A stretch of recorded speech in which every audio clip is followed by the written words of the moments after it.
Hey guys, it is another muggy, rainy day here in Huntsville, Alabama, and I thought I would take a minute and reach out to everyone on 8 topics, and these are some of the things that I've learned if you're considering flipping properties from my first flip to today, and these are things that have leveraged my margins.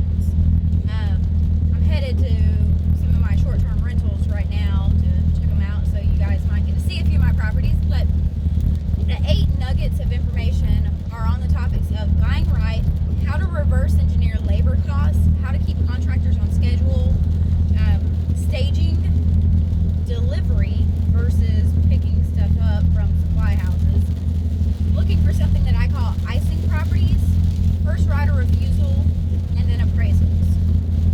All right, so let's hop right into this. So, buying right. What do I mean by that? For all you guys who are looking for these mediocre returns on properties, maybe like 10,000 profit margin, there's a lot to be considered, and you really need to reevaluate the wholesalers who are sending you these deals, telling you, oh, it's going to make a great flip. They don't know. They don't have a clue. You need to do your own due diligence first off into ARV, and you need to find out how much is it going to cost you, including things like interest, hedge factor, which would be your realtor fees, as well as your attorney fees for both buying and closing, interest cost, these kind of things. So buy the house right. Just like a basketball team, if you watch a basketball team one team get down 20 points in the first quarter of a game, hardly ever do you see them come back from that.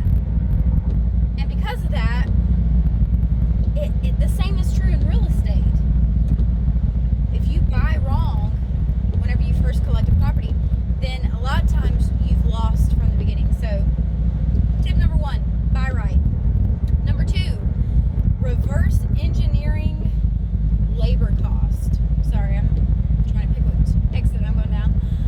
Reverse engineering labor cost. So what do I mean by that? Instead of me allowing my contractors to actually come out and give me a quote, I give them the quote, and I let them know what the job entails, and they can pick whether or not they want to do the job, right?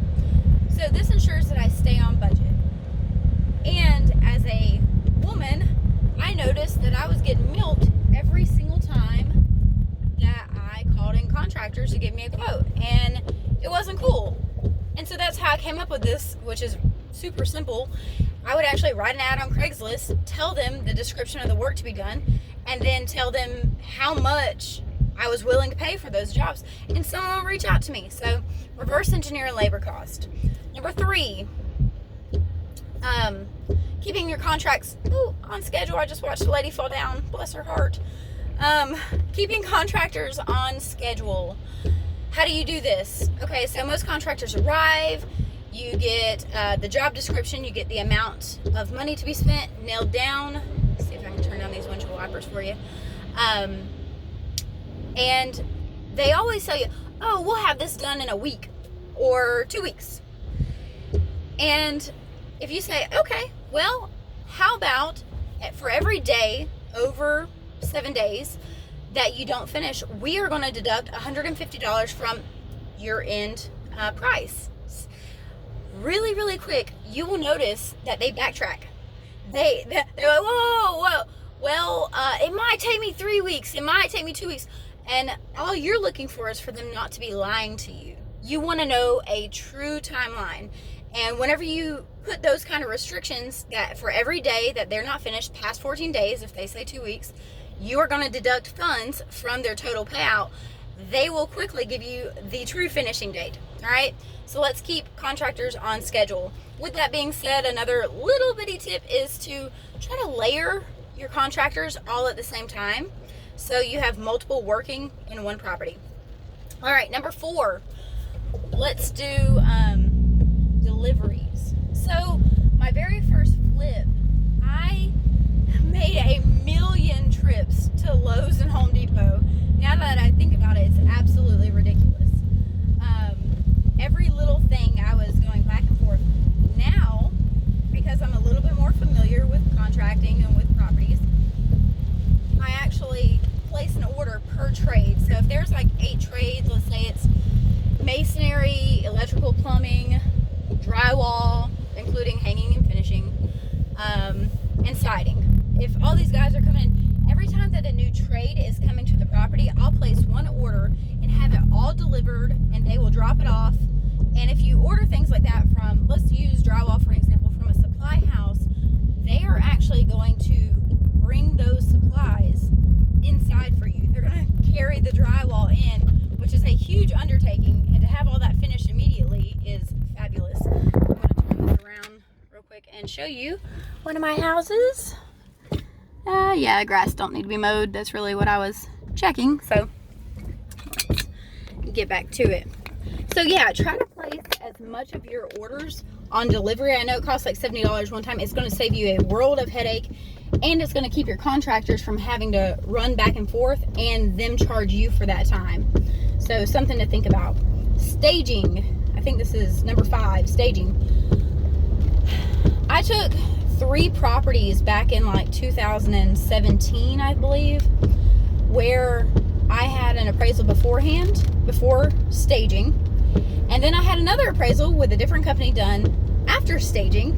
And I averaged across those 3 properties an 8% increase in my total sale price. So let's just put the math out there. If this house, let's just say it's $100,000, and I spent $4,000 in furnishings to furnish a 3-bedroom, 2-bath, and then I got 8% back on the total resale of the house, which was $8,000. I doubled my money just by staging.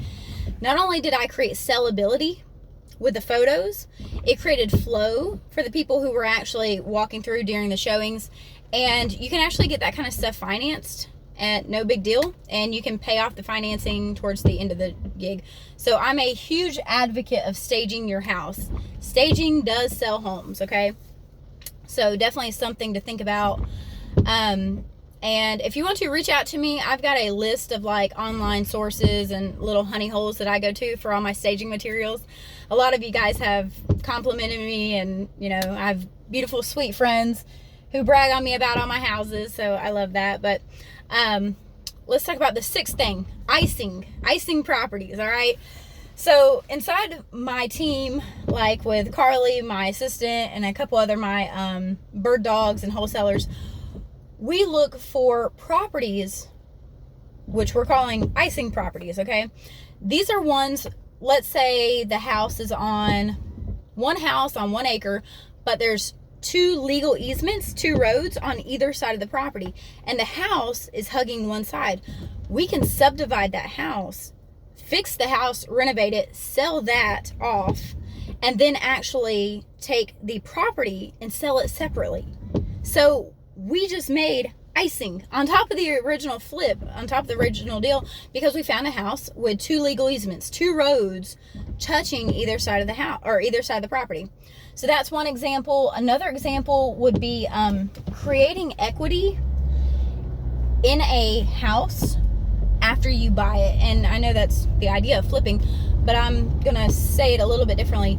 So look for things like a 2-bedroom, 1 bath with a dining room that can be converted into a 3rd bedroom, okay?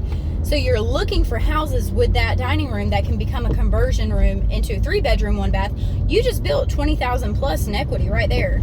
So those are icing properties, right? So look for things like that. Start trying to think outside the box. I have quite a few little things that we do similar to that, kind of leveraging the market.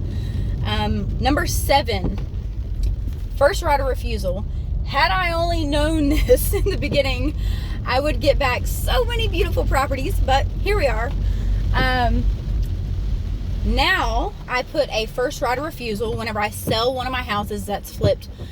Why? I want the option to get that house back. So let's say that I sold a house for $100,000. Buyers come in, they buy it for $100,000. I put a first right of refusal on that house, which means that whenever they sell, they have to, well, theoretically, you would hope that their attorney would contact you first with the option to buy. And let's just say the market tanked and they were selling to get out from filing foreclosure. So they bought it for $100,000. They had it for 5 or 6 years, 7 years, whatever the case may be. And then they were selling it for $80 because the market tanked. I could potentially get that house back and hold on to it. And I know it was built good because I'm the one who ran all the new 10 or 12-2 electrical. I'm the one who ran all the new PEX. Like, I know it's going to last another 30 years because I did all the work on it, right? So first right of refusal. You always want to try to put those in your deal whenever you're selling your flip. And number 8, appraisals. All right, so I've got some a lot of good advice whenever it comes to appraisals, but I always get 3 minimum. The first appraisal is right after I buy the property, and this is called a subject to appraisal. What does that mean? That means that it is subject to the improvements.